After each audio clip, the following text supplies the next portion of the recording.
Good afternoon, everybody, and welcome to the first in the series of webinars. I suppose we could call it lockdown webinars from the Ground Source Heat Pump Association. This first session we'll talk a little bit about history and current policy, but it's really a flash around what we think the industry needs to be doing and what we think the government needs to be doing. A bit of housekeeping, if you wouldn't mind, if you could all mute and turn your video off to keep bandwidth down. Please make use of the chat to register any questions. Where I'm intending to rattle on for about 25 minutes or so, then we'll open up the floor for questions. If somebody posts a question you particularly like, do put a note in the chat saying so, and we'll try and pick them up in order of importance as we go forwards. So without ado, this is where we need to get to, the ultimate renewable energy source. Our forefathers knew it, and this is where we really need to get back to. We've got to try and get away from combustion of any sort if we are serious about decarbonisation. And that is still an open question in my view. I'm not sure that we are yet serious about decarbonisation. So policy history, from our perspective, has been pretty grim, really, since about 2008, when government started to get involved in the heat pump sector with the initial work to develop the renewable heat incentive. Things have gone pretty badly for the heat pump industry up until the last couple of years. We had a couple of occasional glimmers of hope. The clean growth strategy, if anyone can remember that, from October 2017, feels like a lifetime ago now. That talks up ending high carbon fossil fuel use during the 2030s. No definition of what was high carbon, of course. And really interestingly, it did talk about smart use of heat pumps alongside smart charging of electric vehicles. The RHI supported deployment was just the beginning to take the market forward. Domestic and non-domestic RHI applications are growing strongly at the moment, and it seems a desperate shame that having got to that point, we're about to see what seems to be a bit of a hiatus in terms of policy. But I'm a great believer in looking forward, so we've got to learn the lessons of the past and look forward. So what does the government itself think in the background? So these slides, the slides will be published and will be available later, so you don't have to analyse these yourselves. But what this shows is a clip from the Treasury Green Book. It's their graph on marginal emission factors, and there's a pretty good agreement there with the details that we have from our own grid watch. So that's a snapshot of the Ground Source Heat Pump Association's grid watch app. That snapshot was taken at 9:30 at night in the middle of January. So it's about January this year, though. So it's about as bad as it gets. And at the time, the grid was running at 328 grams of CO2 per kilowatt hour. So pretty bad in the current scenario. But if you look at what that means for a heat pump operating at 4:1, Ground Source heat pump at 4:1, 82 grams of CO2. And if you then look at the graph from the Treasury's Green Book for 2020, you can see that that's basically where they were expecting an individual 5 degrees C to be sitting. So actually, there's a strong correlation between those two pieces. But there's a problem in putting policy in place that delivers what the Treasury's own Green Book seems to be saying. So what's held us back? And those of you that have been watching the industry and have been in the industry for some time will absolutely know all this. Building regulations, carbon factors have been a problem. We've been working with a figure of 519 in building regs and SAP since about 2012. we've been constantly asking for it to be recognised that we've been decarbonising the grid, and there has been pushback after pushback after pushback. Interestingly, of course, in the current building regs consultation, we're likely to get a significantly improved figure come either the end of this year or the beginning of next year. At the moment, we don't have certainty on a date for the publication of new building regs and the changes to SAP that will come with it. The UK raw fuel spark gap favours gas. You can see that graph again. That's taken from the Clean Growth Strategy.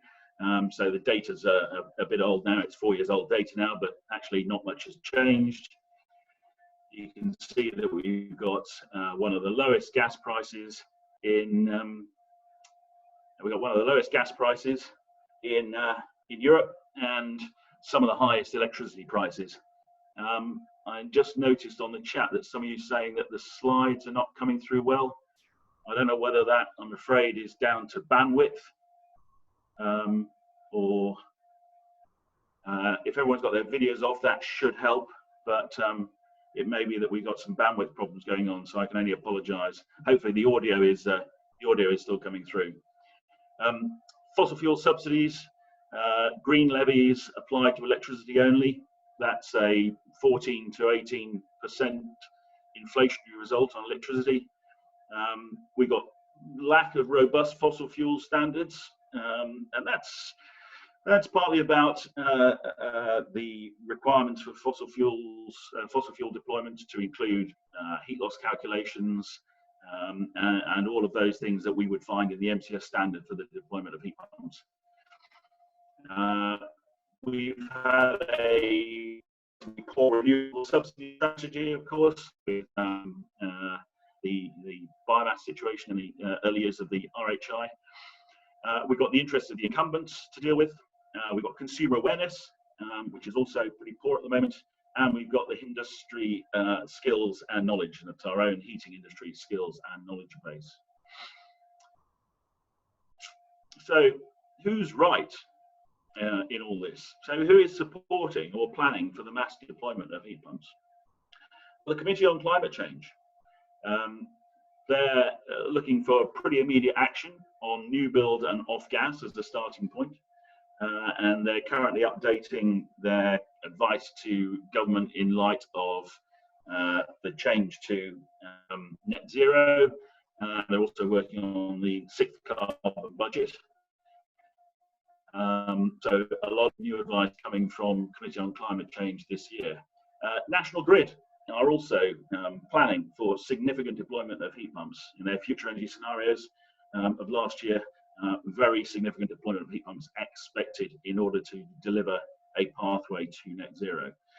Energy Systems Catapult, they're also highly supportive of or anticipating significant deployment of heat pumps, and are currently now running the heat pump demonstrator program.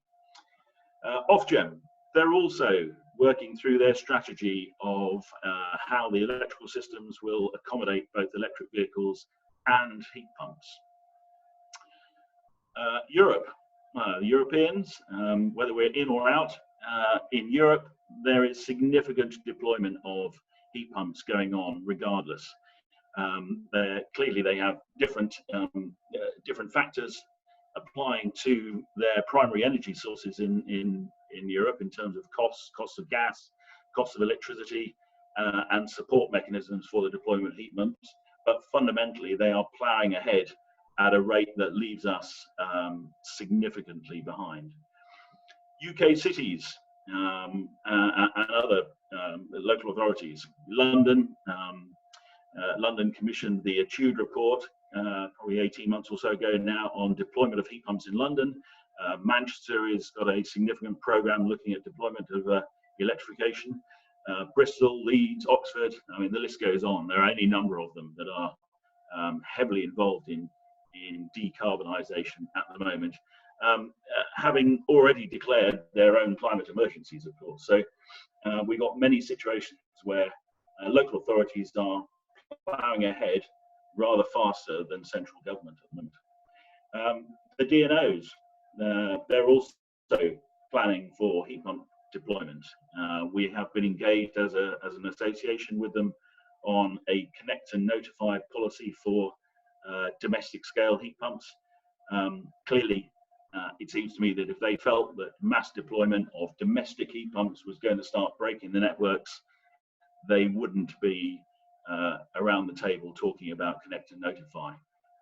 That process is now live, so for those of you that are installing, if you're not yet aware, on the Energy Networks Association website, you will find all the information required on the connect and notify process, and there is a spreadsheet which has been populated by by the manufacturers, which shows those heat pumps which have already got connect and notify status. Even Bays actually is planning for significant heat pump rollout. And for me, this just tells us that Sir David Mackay was absolutely right. Only yesterday, I was listening to the All Energy webinar with Keith Anderson, the CEO of Scottish Power, and in his view, we've got to get on with it, electrify everything, because there's nothing else on the table at the moment. So, how can industry force a change? You know, what do we need to do? What do we need to address? Who do we need to address in order to take the industry forward? So the consumer is key. We are not going to go anywhere without consumers. We need to start building consumer confidence, and I think it's for the industry to do this.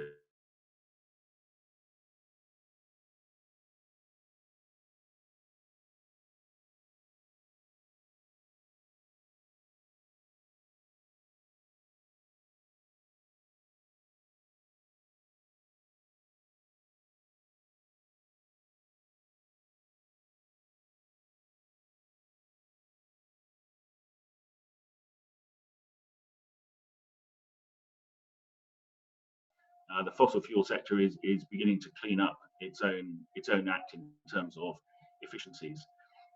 We've got resistance to or fear of change. Clearly, we've had 50 years of increasing deployment of central heating as we know it, and we're all, I'm sure, absolutely in love with our central heating. But it does make us wary of change, and I think the consumer is currently wary of change, and many of them don't even realise that their gas boilers are causing a problem. Of course, I think most people who are burning oil would recognise that it's a dirtier fuel from emissions perspectives, but from a gas perspective, I'm not sure that most people recognise. In fact, there was a report released recently which suggested that I think about 42% of the people questioned had no idea that their gas boilers contributed to emissions and to poor air quality.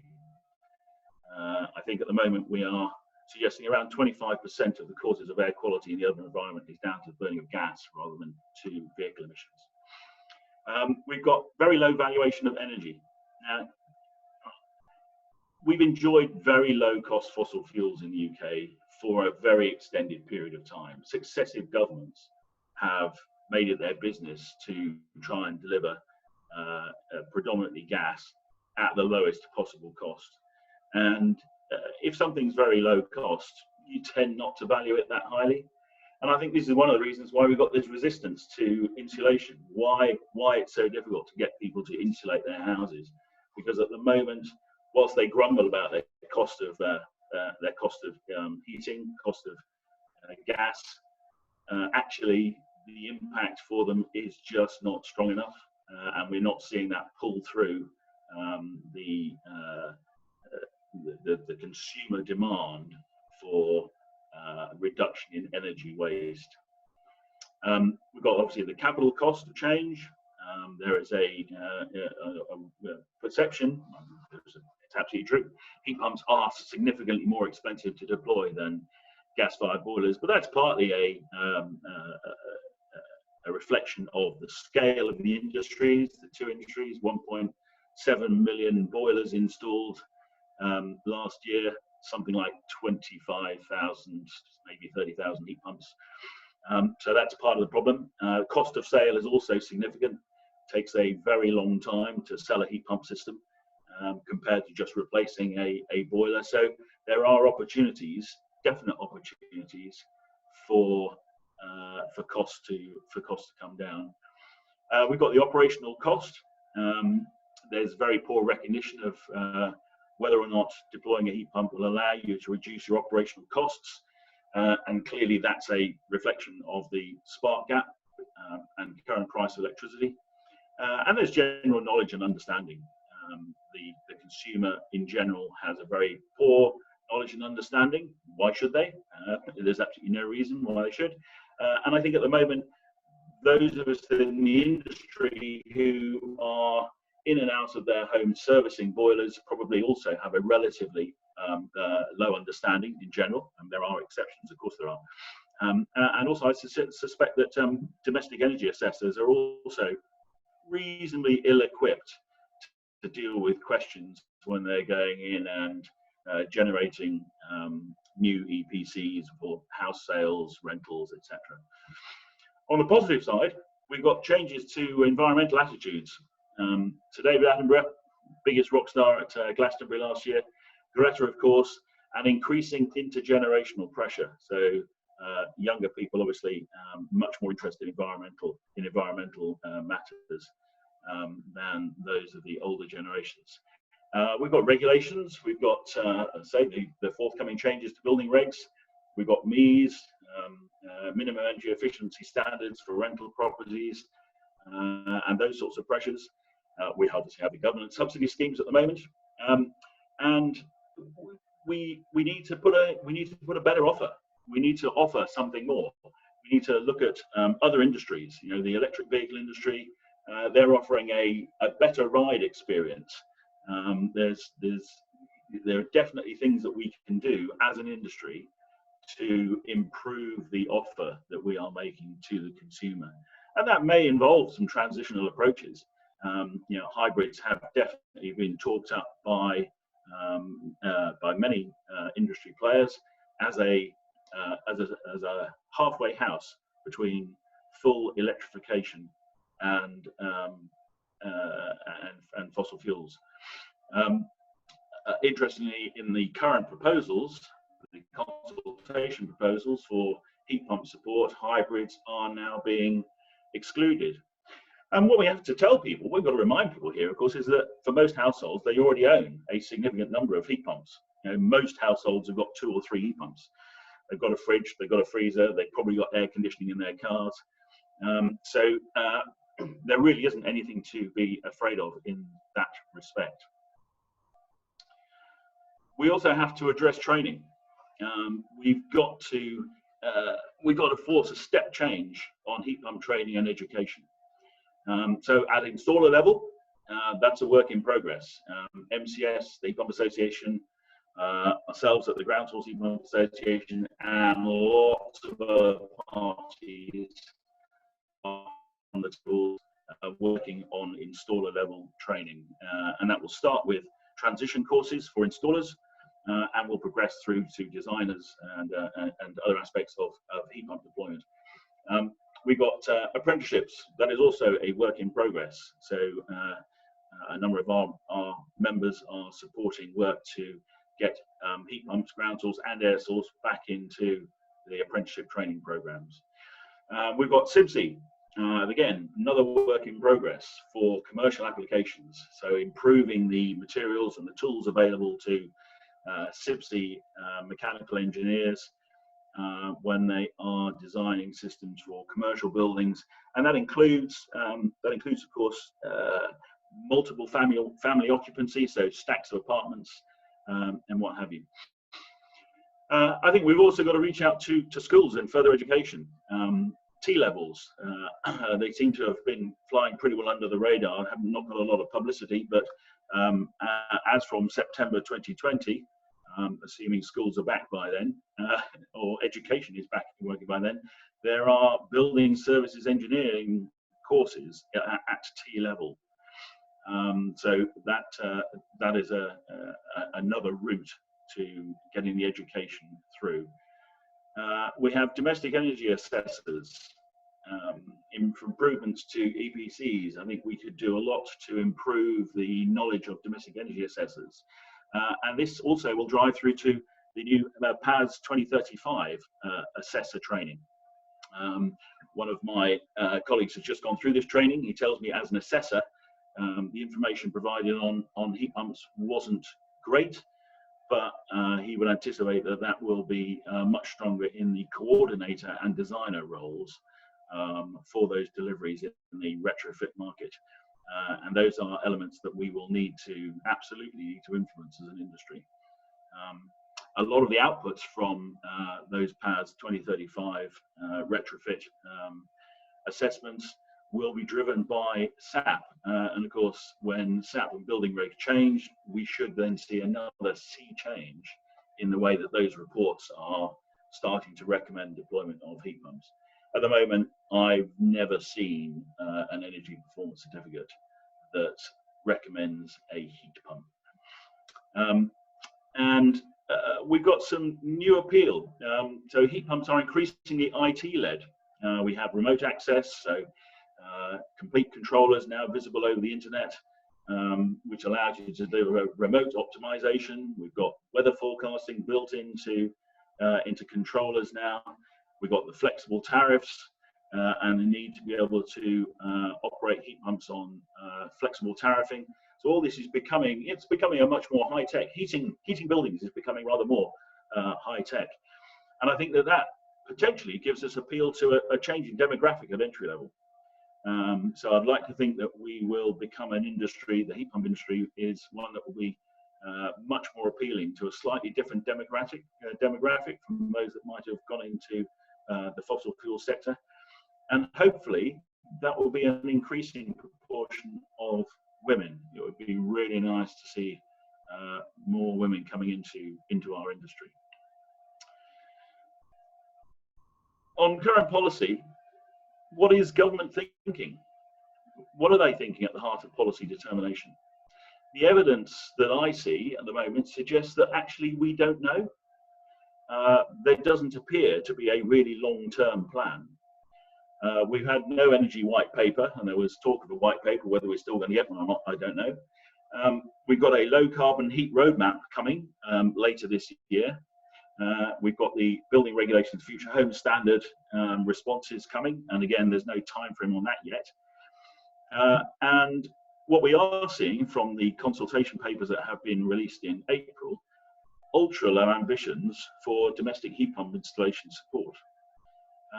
So there seems to be a significant gap here between what government is saying on one hand and what just about everybody else is saying, and what they're actually producing by way of policy to drive real change. There doesn't appear to be any effective strategy for non-domestic heat pump support, and that needs to recognise the need for stable policy over several years. So, what do the key players think? What does the Prime Minister think? What does Dominic Cummings think? What does the Treasury think? The answer is actually we don't yet know, but we do need to try and find out, because at the moment we're told that they seem to think there's a choice to be made around 2025 between electrification or hydrogen. For me, that's not a valid choice at all, because we will need both.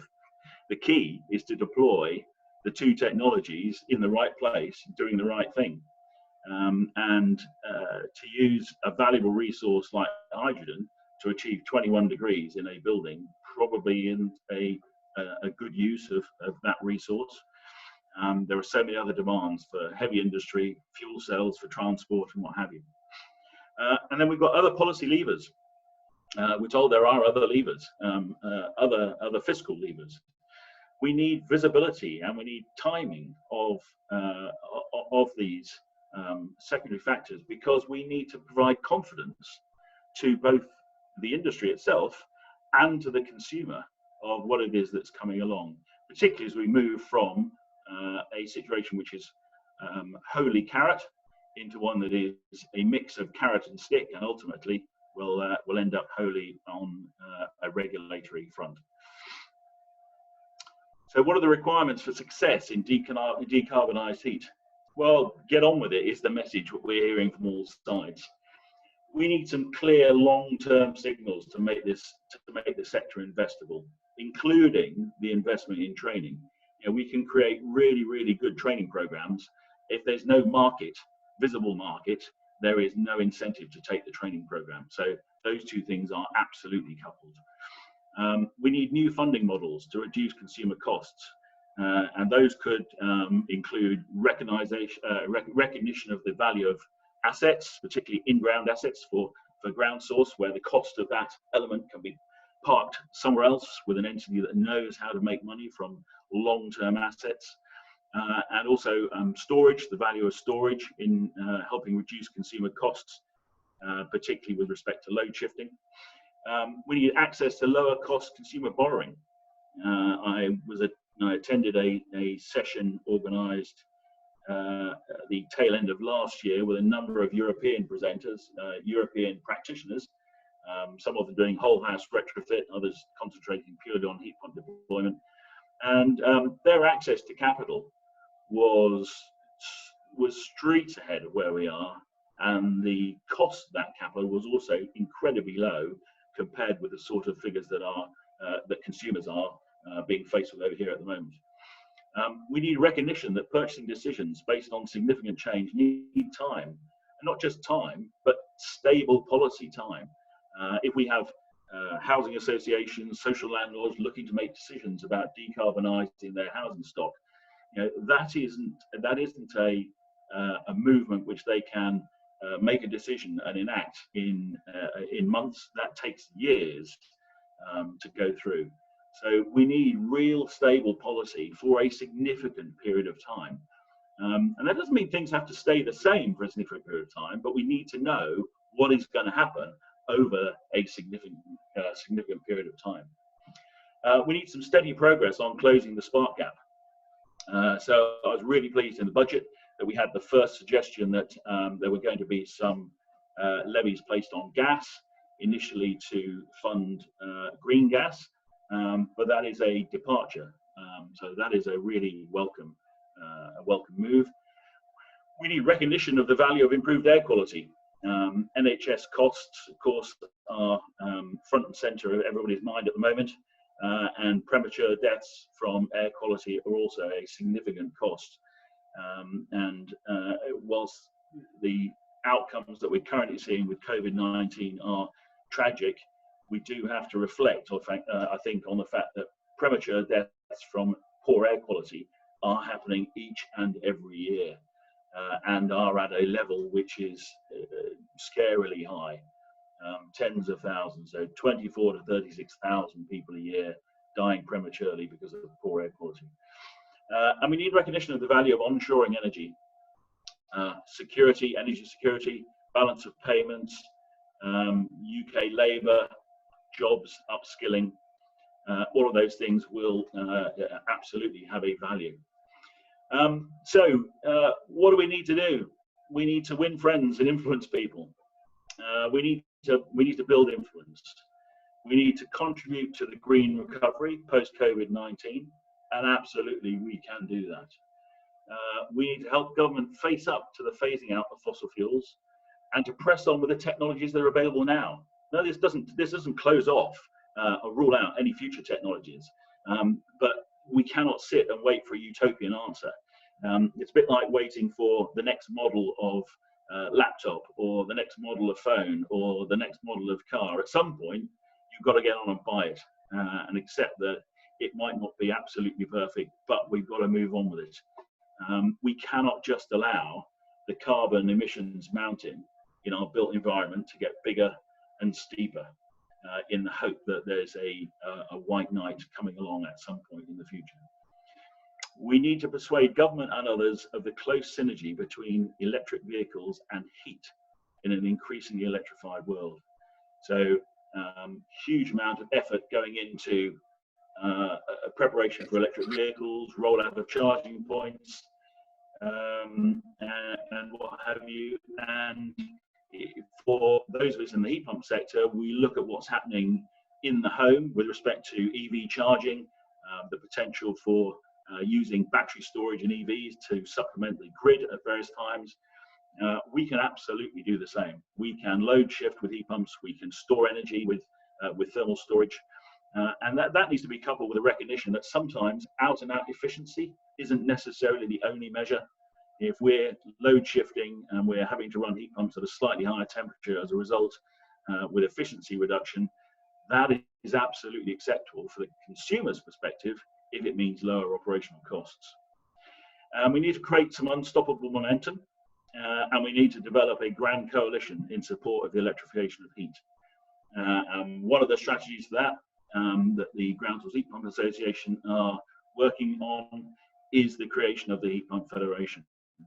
We're trying to build a much broader coalition and consensus of those of us who are operating in the built environment in all sorts of ways, from supply chain, electricity generation, distribution, right through to the end user, all those that have an interest in heat pumps, so that we can absolutely build scale in our industry and use that to influence government for the good. There you go. I think I've probably rattled on long enough. I've been noticing that some of the comments about fragmentation of slides and what have you, so I apologise for that. I've noticed myself that that when I've been watching webinars, that the internet is suffering. I think just about everybody that in my village who would normally be getting on the 6:30 to Paddington is currently working at home. So apologies if some of the slide decks were a problem. So I think we'll now have a bit of time for questions. Hopefully people have been using the Zoom, using the chat to provide some questions.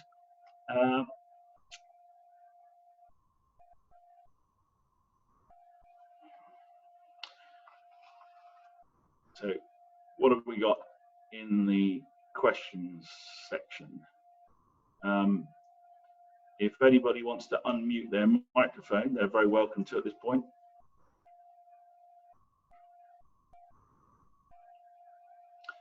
Okay, so I'm just seeing, I'm watching them from the tail end here. There's a question here from Vaughan Wiles about what role do the heat pump manufacturers have in moving this forward? Absolutely. The heat pump manufacturers are absolutely key. We absolutely need to work in tandem with the manufacturers, and I think that our relationship with the Heat Pump Association has been growing very steadily over the last 4 or 5 years, and I think that we can't do it without them. Equally, I think that they can't do it on their own either. We have to have, we've got to have a really strong industry, and that is the whole industry. So I would expect the manufacturers to be absolutely on board.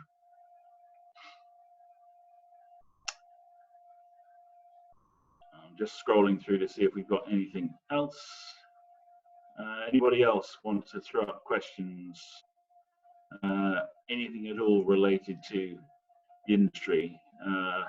So Richard says, are you looking at national and recognised training courses for the whole industry at present?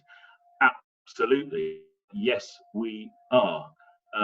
So if I go back to the slide on training, there we go.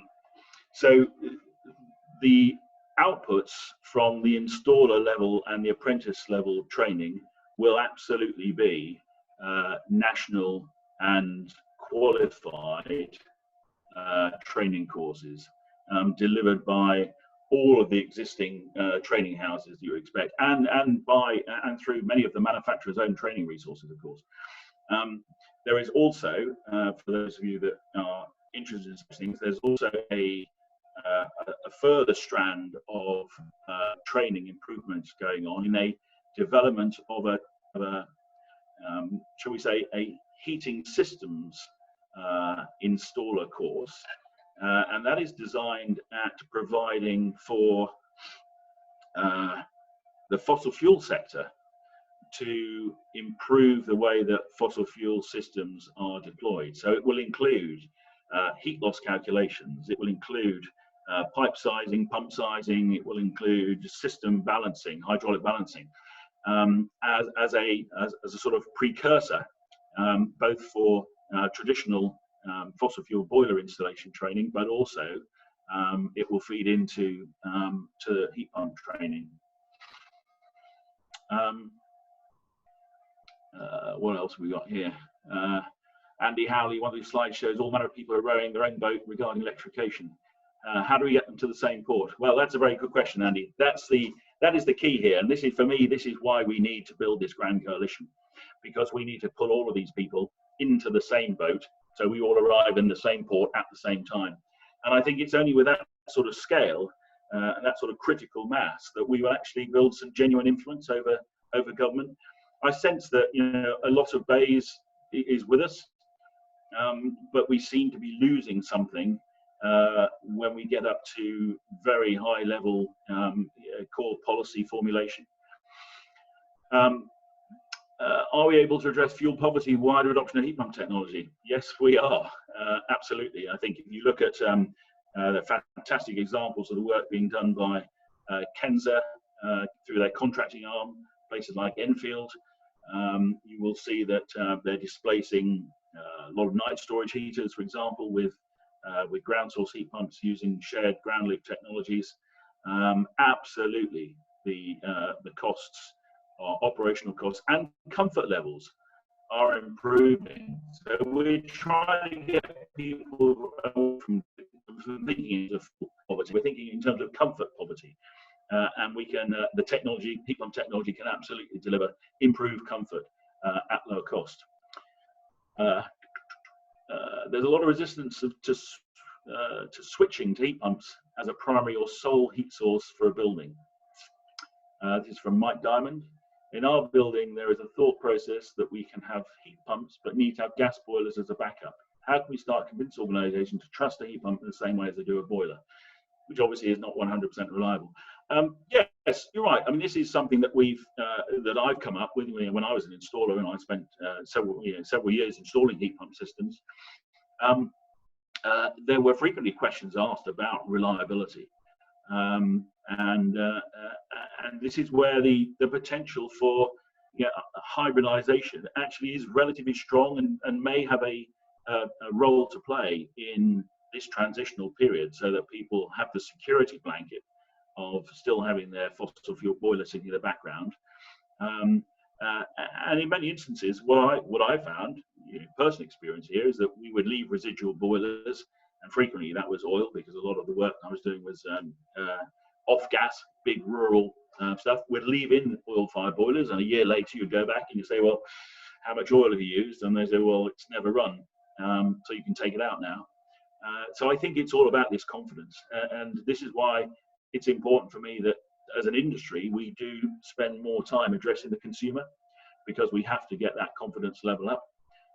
And we have other ways of providing for resilience in systems. We can use multiple compressor systems, so you've always got some resilience in there. There's no reason why we can't continue to use N+1 type strategies for commercial systems. More difficult for domestic schemes where you're going to have a single compressor unit, but actually I think if we look at mean time between failures for boilers and for heat pumps, I doubt there's much difference.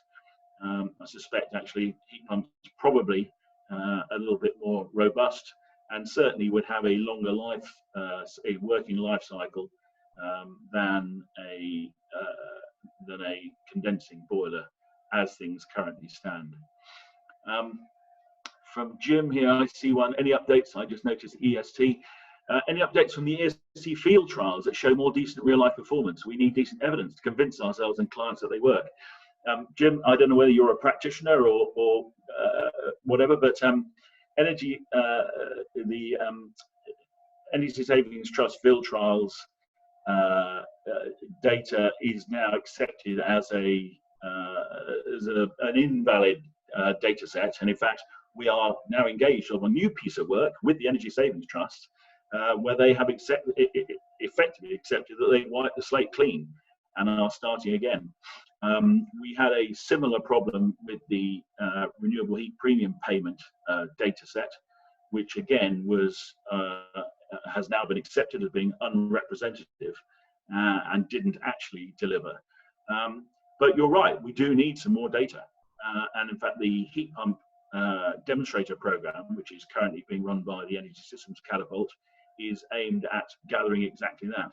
It's only 750 installations, but it should be 750 data sets of much higher quality, because the monitoring is being built in right at the front end of the design of the system, rather than bolted on as an afterthought, which is what happened with the RHPP, of course, where the metering was thrown in by a third party at the end and was done in a way that was as low a cost as possible, resulting in some about 50% of the metering data being deemed to be of no value whatsoever. It would be lovely, and we're trying to encourage more people to put in some metering, for their own purposes, because I think it's quite interesting for those of us who are keen technology adopters to understand exactly what it is that that the system is delivering. Obviously, getting consumers to pay for additional thermal metering is not easy, and not everyone will do it. I think in my lifetime in the industry, I've only had one client who volunteered to have thermal metering installed at his cost on his domestic system, but he had a real interest in the technology. From Graham, can local authorities and devolved administrations take the lead in the absence of central government? Yes, they absolutely can, but there is a fly in that particular ointment, in that within the consultation for building regulations and the future home standard, there was a recommendation from central government that they remove local authorities' ability to apply differential energy requirements, energy savings requirements, or building sustainability requirements.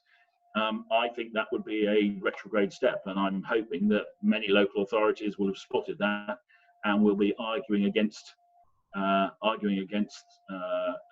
that step. So I would like to think that the weight of opinion in the 4,500 odd responses that government received to that consultation will get them to change their minds on that, because I, for one, would like to see local authorities, because we've seen in the past it's local authorities that are driven. Most of you will remember the Merton Rule, and how that sort of rolled out across the country without any support whatsoever from central government. And you will have seen the impact of the GLA adopting 233 as a carbon factor for grid electricity from planning perspective from January last year, and that's caused a number of significant projects to move from a CHP driven strategy to a heat pump driven strategy. What else we got here? Support for trade associations in this respect, absolutely. So anybody with an interest in heat pumps and who wants to drive the industry forward should be looking to try and get involved in helping us to carry this argument to central government. We need mass. We need critical mass. The heat pump sector in the UK is at the moment tiny compared to the fossil fuel industry, and our influence just is nothing like strong enough. As I said, I think at BEI's operational level, very well connected, a very good level of understanding. Further up, no, I don't think so, and we need to change that, and we only change that if we can work up industry representation that has some real clout. So, if you're a manufacturer, you should be joining the Heat Pump Association. If you're a practitioner, you should be joining either the Ground Source Heat Pump Association or the new Heat Pump Federation. If you're an end user, a repeat end user, if you're a local authority, a social landlord, housing association, the Heat Pump Federation is setting itself up to provide procurement advice, to provide guidance on how to improve the quality of the investments that you make in heat pump technology. So if you're interested in if you're making your living, or you are in procurement in this industry, you should be looking at getting involved, because we absolutely need to change the direction of core government strategy, so we get some long-term stability that allows us to do what we do best. And as I said, none of this closes off other technologies coming along, but we just need to get on with what we've got now. We're seeing a question here about case studies. We have lots of members who have really good case studies, and those are all sorts of applications, single domestic, right the way through to some large commercial deployments. So we can make connections, and in fact, one of the aspirations of the Heat Pump Federation is that we will really improve peer-to-peer engagement, so that if we have some end users who are members, and we have practitioners, that we will be able to get those case studies much better through the system, so people can actually see some real life examples of the sort of applications that they might also be using. What that will include, actually, and this is a point worth making, we've seen, and there are points being made in current government consultations about hard to heat buildings and the potential to use biomass where it's inappropriate to install a heat pump. That suggestion that difficult to heat buildings cannot be treated by heat pumps is a problem. We have any number of grade 1, grade 2 listed buildings. In fact, the National Trust is now deploying heat pumps in a significant way. So there is no reason at all, if we understand the building physics properly, and we can build an emitter system properly and a heat strategy properly, why we cannot heat hard to heat buildings, leaky buildings if you like, with heat pump systems. What else have we got? Thanks. What's happened to the RHI enhanced metering data? So the RHI data, again, that report, that was the final report that was produced by the UCL consortium for the RHI, that now comes with a health warning that says it can no longer be used for the formulation of policy because the data set is proven to be so unreliable. We've already talked about new data collection exercises, Vaughan. So if you're interested in that, possibly direct contact with the Energy Systems Catapult. And if you need us to make an introduction there, Vaughan, drop me an email and I can put you in touch with the Energy Systems Catapult. They are currently just sorting out the actual contractors for the 3 regions in the UK where those trials will be going on. Is there anything else?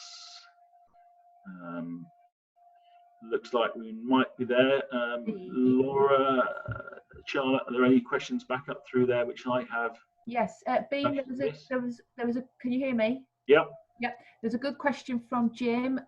He said lots of projects are going to be air source. I presume the GSHPA is okay with this, or are GSHPA the only option? Okay, Jim. Again, I don't know whether you're a practitioner or what segment of the industry you're from. Yes, air source clearly is a significant part of the existing market. There is no getting away from it. That in certain instances, in many instances indeed, the capital cost of ground source is a problem. And I think what the members of the Ground Source Heat Pump Association largely have understood is that it's unlikely that we'll get government to build a strategy for heat pumps based on ground source solely. So we have to understand what it takes to get policy driven through with all heat pump architectures.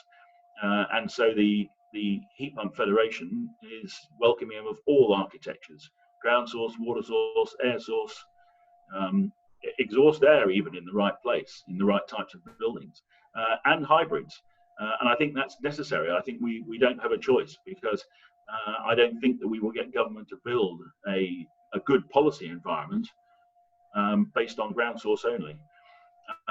My personal view is that consumers will increasingly recognise the added value of ground source, and the proportion of ground and water source projects will increase steadily, and that will be, I think, driven partly by new models, the new financial models. You know, if we can see the in-ground assets being owned elsewhere by entities that know how to make money on in-ground assets, long-term investment on infrastructure, and it is infrastructure, absolutely. You know, boreholes are very much infrastructure. Then clearly that narrows the gap for the consumer in buying a ground source heat pump or an air source heat pump. But fundamentally, we have to accept that electrification in place of fossil fuels is good. Well, I think we've overrun a little bit. It's now 10 to 2. I think we've answered pretty well all of the questions. So I think we'll call that a wrap. Please do fire in any supplementary questions by email. Make contact with the association. All the details obviously on the website. And thank you very much indeed for attending.